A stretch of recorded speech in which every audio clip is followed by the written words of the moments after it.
ధర్మమునకు సంబంధించిన 4 పాదముల గురించి సమగ్ర సమాచారం కోసం గీతా ప్రెస్ వారు తెలుగులో ప్రచురించిన శ్రీ జయదయాల్ గోయంద్కా గారి తత్వ వివేచని వ్యాఖ్య చూడండి. ఇది బృహద్ధర్మ పురాణం అనే గ్రంథం నుంచి సేకరించినది. ఇదంతా ఒక మానవుడు తాను లోకంలో సాటి జీవులు, పర్యావరణం పట్ల ఎలా మసులుకోవాలో తెలియజేసే సాంఘికపరమైన అనేక అంశాలతో కూడినది. ఈ అంశాలలో భగవంతుని యందు విశ్వాసం కలిగియుండుట, తీర్థ సేవనము అనే 2 అంశాలను మినహాయించి, అంటే అవి లేకపోయినా మిగతా అంశాలను సాధ్యమైనంత వరకు త్రికరణ శుద్ధితో పాటించటం కూడా ధర్మమునకు విరుద్ధముగాని అర్ధకామాల సేవనమవుతుంది. ఇలాంటి లౌకిక కర్మాచరణ చేసే మానవులందరికీ సుగతేనని, దీనికి విరుద్ధాచరణం వల్ల అధోగతేనని ఈ శ్లోక సారాంశము. ఇలా నిర్వచింపబడిన ధర్మము అనే పదము ఇతర తత్వశాస్త్రాల్లో కనపడదు. ఇది సర్వమానవులు పాటించవలసిన సార్వత్రిక ధర్మం. అయితే వారిలో కొంతమంది మతం ముసుగులో కలియుగంలో విజృంభించి వారి స్వార్థ ప్రయోజనాల కోసం స్వార్థపరులైన జనాలను మోసం చేస్తున్న దొంగ బాబాలను, మాతాజీల వ్యవహారాలను బయటపెట్టి జనాలను వారి బారి పడకుండా జాగృతం చేస్తున్నందుకు వారిని అభినందించాల్సిందే. బహుశా ఇలాంటి దొంగ బాబాల చర్యల వల్లే తమలోని భగవచ్శక్తిని గుర్తించే శక్తి ఇంకిపోయిందని కూడా భావించవచ్చు. దీనికోసం వారు ఉపయోగించే టెక్నిక్ కూడా భగవచ్శక్తియే కదా. ఇదంతా ఒక విధంగా సమాజానికి చేసే మేలు. ఫలాపేక్ష లేని స్వార్థరహిత ప్రజాసేవ రూపకర్మ. భగవంతుని చేరుకునే పాజిటివ్ మార్గాల్లో కర్మయోగం కూడా ఒకటి. కాబట్టి వారికి సుగతే. సత్యసాయిబాబా వారు చెప్పినట్లు ఎవరినీ ఏమీ అననవసరం లేదు. వారిలో అంతర్యామిగా ఉన్న భగవంతునికి దూరం నుంచే ఓ నాస్తిక దేవా నీకో నమస్కారం అనవచ్చు. ఓ పెద్ద పులి రూపదేవా, ఓ స్వరూపదేవా మీకో నమస్కారం అని వాటికి దూరంగా ఉండి చెప్పమంటారు ఆయన. ఏ మానవుడైనా తనకంటే ఎక్కువ కాలం జీవించగలవాడు, నాకంటే ఎక్కువ జ్ఞాన సంపన్నుడు, నాకంటే ఎక్కువ సంతోషాలతో జీవనం గడుపుతున్నాడనే భావనలో ఉంటే ఈశ్వరుడు ఉన్నాడని భావిస్తున్నట్లే. 5-6 సంవత్సరాల వయస్సు గల ధ్రువుడు విష్ణు భగవానుని దర్శనం పొంది ఆయన్ని ఏమని స్తుతించాలో తెలియని అజ్ఞాన స్థితిలో ఉంటాడు.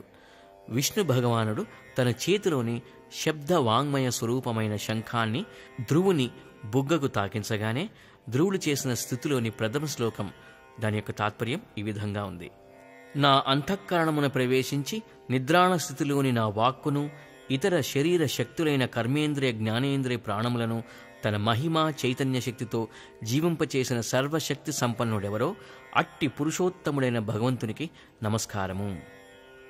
లోకంలో ఆరోగ్యాన్ని మణిమంత్ర ఔషధాలు, సర్జికల్ ఆపరేషన్లు, అవయవ మార్పుడుల ద్వారా ఆయువును లేక ఉనికిని పెంచుకునే ప్రయత్నం మానవులందరూ చేస్తున్నారు. ఇందుకు చావంటే భయం, బ్రతుకుంటే సుఖాలు పొందవచ్చనే ఆశలే కదా కారణం.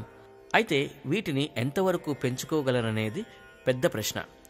జడాలను, ఇతర జీవులను వదిలేస్తే మానవుడు 100% వరకు, అంటే సంపూర్ణంగా పెంచుకొని భగవంతుడు ఎలా సంపూర్ణ ఉనికి జ్ఞాన ఆనందాలతో ఉంటాడో మానవులు కూడా ప్రబల ప్రయత్నంతో అదే స్థాయిలో ఉండగలరని అద్వైత సిద్ధాంత ప్రతిపాదన.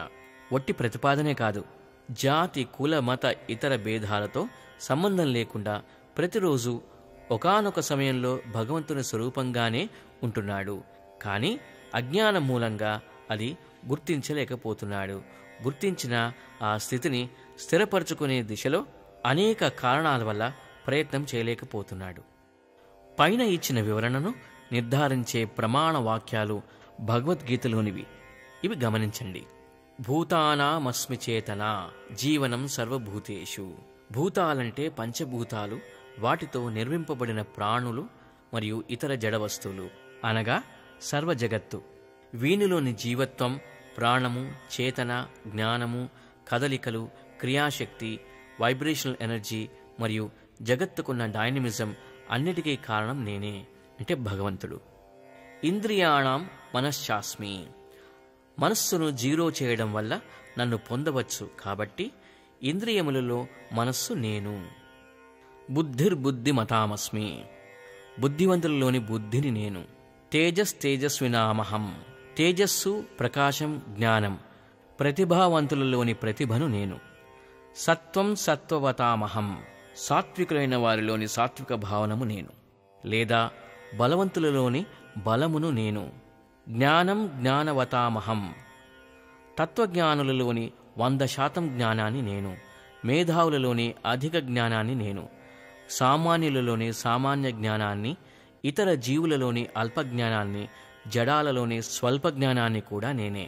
దీని గురించి ఒక సైంటిస్ట్ అన్న వాక్యాన్ని గుర్తు తెచ్చుకుందాం. Even the energy moving the cartoonist pen can be traced back in this way to the big bang. చిత్రకారుని పెన్ కదలటానికి కారణమైన శక్తి కూడా పరాశక్తి, ప్రైమార్డియల్ ఎనర్జీలోని స్వల్ప భాగంగానే భావించి దానితో ముడిపెట్టవచ్చు.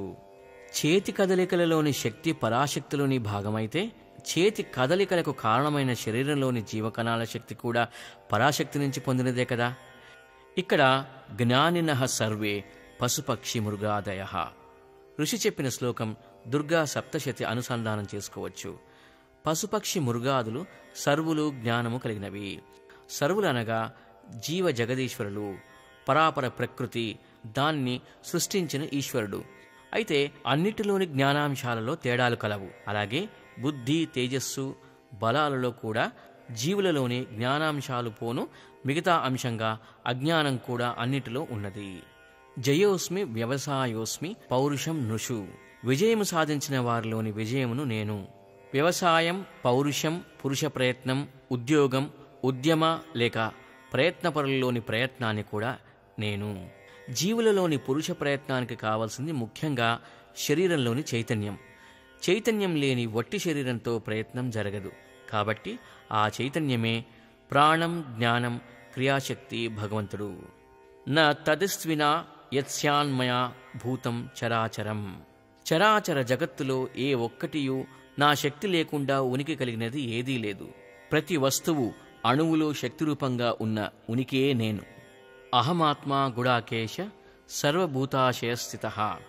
సర్వ ప్రాణులలో ప్రత్యేగాత్మ రూపముతో నేనే ఉన్నాను. ప్రాణుల హృదయమందున్న ఏ చైతన్య శక్తితో వాటి శరీరేంద్రియ సంఘాతము చైతన్యవంతమై తన పనులు చేయుటకు సమర్థమవుతున్నదో అది ప్రత్యేగాత్మ, అదే పరమాత్మ కూడా. The external force that drives the body into dynamism, motion are vibration. This is also the external force that keeps the universe dynamic. Bijam ma viddi sarvabhutanam yacchapi sarvabhutanam bijam తదహ మర్జునా. స్వల్పకాలిక ఉనికి కలిగిన పంచభూత నిర్మిత జగత్తునకు, అందులోని సర్వ ప్రాణులకు శాశ్వత ఉనికి కలిగిన నేనే బీజమును లేదా మూలమును. I am the external existence and also the source for the existence of impermanent universe and its contents. ఆవగింజంత కూడా ఉండని రావి చెట్టు విత్తనంలో పెద్ద వృక్షరూపమంతా నిక్షిప్తమై ఉంటుంది. నెమలిలోని సర్వభాగాలు, సర్వ రంగులు నెమలి గుడ్డులో ఇమిడి ఉంటాయి. అలాగే బీజరూపమైన నా నుంచే కాలానుగుణంగా జగత్తు వ్యాకృత రూపంగా పరిణమించింది. లోకాన్ని క్షీణించే లేదా నశింపజేసే దిశగా ఈడ్చుకు వెళ్తున్న కాలాన్ని కూడా నేనే. ఫోన్లోనో గడియారంలోనో టైం ఎంతైందో అని చూసుకునేవారు, పుట్టినరోజు పండుగలు ప్రతి సంవత్సరం జరుపుకునేవారు మొదలగు వారంతా కాలం ప్రకారం పనులు చేసుకోవటం లేదా? వీరందరూ భగవంతుని స్మరణతోనే కాలం గడుపుతున్నారనే కదా అర్థం. ఉనికి, జ్ఞానం, సుఖం, మనస్సు, ప్రయత్నం, స్మృతి, అపోహనం, కాలం లాంటి పాశాలతో అష్టదిగ్బంధనం చేయబడిన మానవులు ఎవరూ భగవంతుని నుండి తప్పించుకొనలేరు. ఇక భగవంతుడు లేడని తప్పించుకు తిరిగే ధన్యుడెవడు? బ్లాక్ హోల్లో కాపురం పెట్టినవాడు, సర్వాత్మత్వ జ్ఞానం కలిగిన మహాత్ముడు. వీరు ఇద్దరే అటువంటి ధన్యులు. పైన 1 నుండి 10 అంశాల వరకు ఇచ్చిన వివరణ ప్రకారం భగవంతుని అనుసరించని జడ పదార్థం ఏదైనా ఉండగలదా? జీవులెవరైనా ఉండగలరా?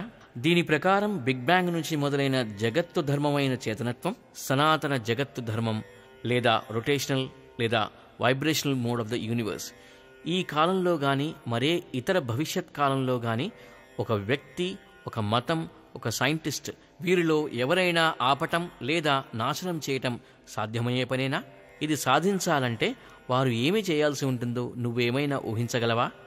రావు గారు, సైన్స్ ప్రకారం ఇప్పుడు వ్యక్త దశలో ఉన్న జగత్తు కుంచుకుపోవటం మొదలై చివరకు సైంటిస్టులు ఊహించినట్లు ఒక చుక్క ఫుల్ స్టాప్ లోనికి తనంత తానుగా ఇమిడిపోయి లయకాలంలోకి వెళ్లేంత వరకు జగత్తులోని దానిలోని వస్తువుల స్పందనలను, ఇతరత్రా అణువుల మొదలు గ్యాలక్సీల వరకు ఉన్న స్పందనలను, డైనమిజం ఆఫ్ ది యూనివర్స్ ఆపే శక్తి ఎవరికీ ఉండబోదు.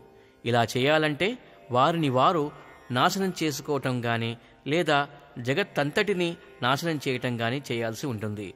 రెండూ అసంభవ కార్యాలే. ఏ బుద్ధి ఉన్న మానవుడు తనను తాను నాశనం చేసుకోడు. రెండవది, ఎంత పెద్ద సైంటిస్టుల బృందం ఎంత పెద్ద అణుబాంబు సృష్టించినా సాధ్యం కాని పని. మూడవ ప్రపంచ యుద్ధం జరిగితే దాని తరువాత మానవులు తిరిగి చెట్టు కొమ్మలతో కర్రలతో కొట్టుకోవాల్సి ఉంటుంది అంటారు ఐన్స్టీన్. అంటే అప్పటికీ జగత్తేమీ నాశనం కాదు.